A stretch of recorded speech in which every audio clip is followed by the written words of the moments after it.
নমস্কার, কেমন আছো তোমরা? আশা করি তোমরা সবাই ভালো আছো, সুস্থ আছো। আর সকাল এখন 9টা বাজে, আমি ছাদে চলে এসেছি। ছাদটাকে একটুখানি পরিষ্কার করে নেব।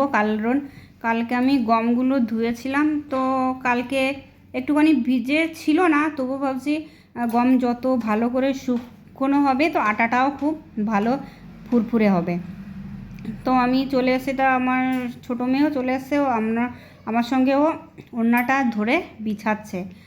আর তোমরা যে যেখান থেকে ভিডিওটা দেখছো সবাইকে আমার ভালোবাসা রইল।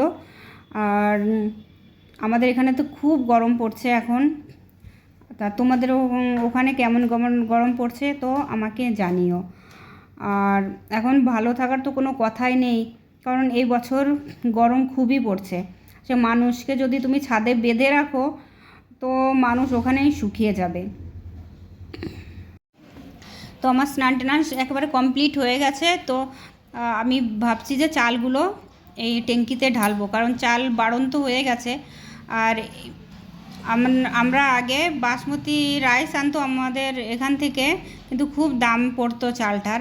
তো মধ্যবিত্ত ঘরে এত দামি চাল খেয়ে আমাদের পোষায় না। তারপর আমরা ইন্দোর থেকে এই চালের 2টো বস্তা একসঙ্গে আনিয়েছি। তো একটুখানি সস্তায় হয়, কিন্তু এই প্রথম ভালো লাগেনি খেতে, তারপর কিন্তু ভালো লেগেছে খেতে। এটা 35 টাকা কিলো নেয়, আর আগে যেটা খেতাম 45 টাকার থেকে সেটা এখন 65 টাকা কিলো হয়ে গেছে। তো একটু বুঝে শুনে সংসারটা চালাতে হয়, নাহলে কিন্তু একেবারেই সম্ভব হয় না সংসার চালানো। কারণ একটা মানুষের ওপর সংসার থাকলে সবাইকে একটু বুঝে শুনে চালাতে হয়।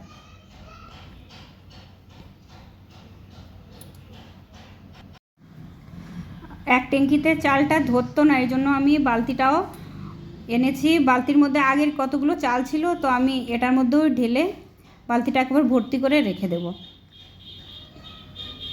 কারণ এই বস্তা থেকে নিয়ে চাল ডাল এসব মানে গৃহস্থদের এরকম করতে নেই। তো তোমার যে কোনো একটা জায়গায় স্টোর করে রাখতে হবে, আর সেখান থেকে প্রতিদিনের চালটা নিয়ে তুমি ইউজ করতে পারবে। আর আমি এগুলো একেবারে ওই ভিতরে, এই ডোরের ভিতরে রেখে দেব। কারণ বাইরে থাকলে যদি রাখা হয় তাহলে বাচ্চা আছে তো ঘরে, সারাক্ষণ হাতে নিয়ে তো ছিটাছিটি করলো বা কিছু হলো। আর এই কটা চাল বেঁচে গেছে, এটা আমি 1-2 দিনে হয়ে যাবে রান্না। তো আর কিছু তো আমি ঢাললাম না, এই বস্তাটাই রেখে দিলাম।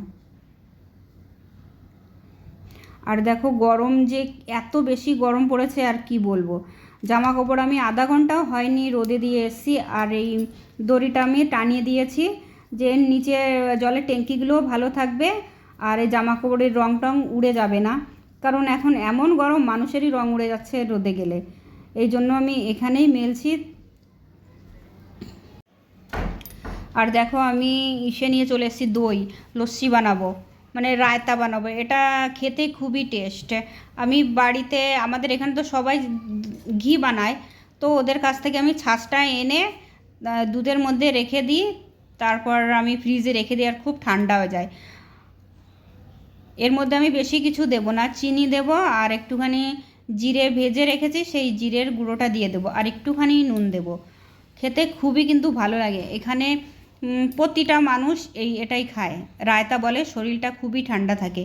কিন্তু আমি আবার এসব খেতে পারি না, আমি খেলেই আমার মাথা ব্যথা, চোখ ব্যথা এরকম শুরু হয়ে যায়, জানি না কেন। ঠান্ডা গেলে তো সবার শরীরটা ঠান্ডা থাকে গরমে, কিন্তু আমি খেতে পারি না। ওই তবু একটু জোর করে খাই, কিন্তু তারপরে আমার ওষুধ খেতে হয়।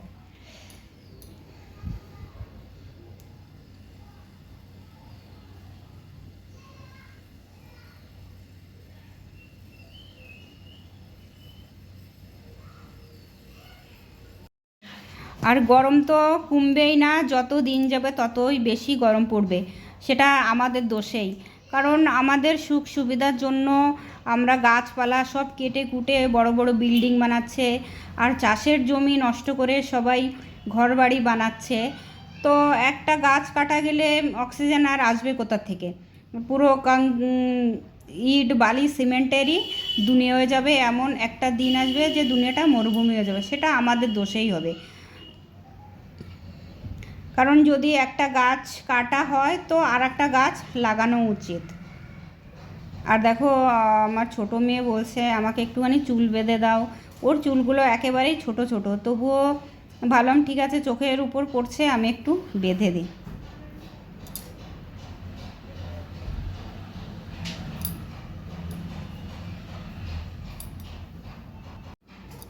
ওর চুল টুল বেঁধে একবারে কমপ্লিট করে দিয়েছি।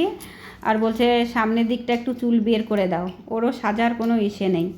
আর দেখো আজকে আমাদের দোকানে এমআর এসেছিলো, তো আমাদের এই থালা গ্লাসের সেটটা দিয়ে গেছে।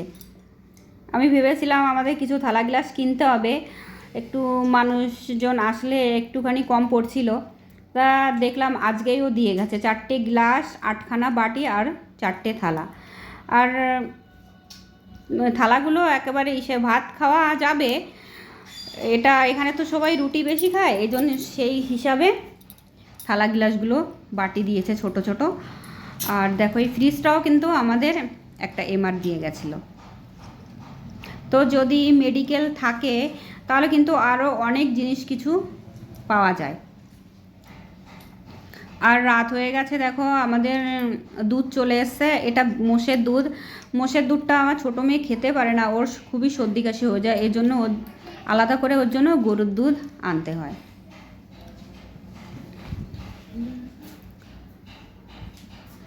আর রাতে আমি রান্না করব, তো ওর জন্য আমি সবজিটা কেটে নিচ্ছি। এখানেও সবজির খুবই অসুবিধা, মানে খুবই অসুবিধা, সে বলার মতো না।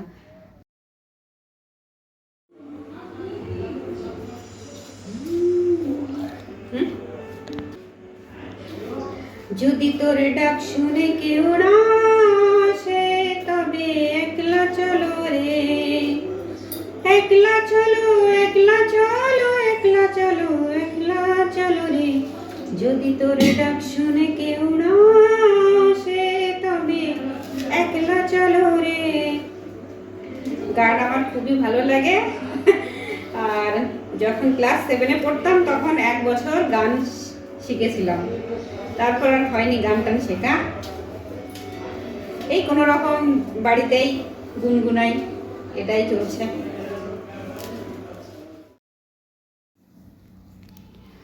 তো আমার ভিডিওটা আমি এখানে শেষ করছি। যদি তোমাদের ভালো লাগে লাইক, শেয়ার, কমেন্ট এবং সাবস্ক্রাইব করো। আর তোমরা সবাই ভালো থেকো, সুস্থ থেকো। তো কমেন্টে জানিও কেমন লেগেছে ভিডিওটা। তো আবার দেখা হবে নতুন একটা ব্লগ নিয়ে। শুভরাত্রি।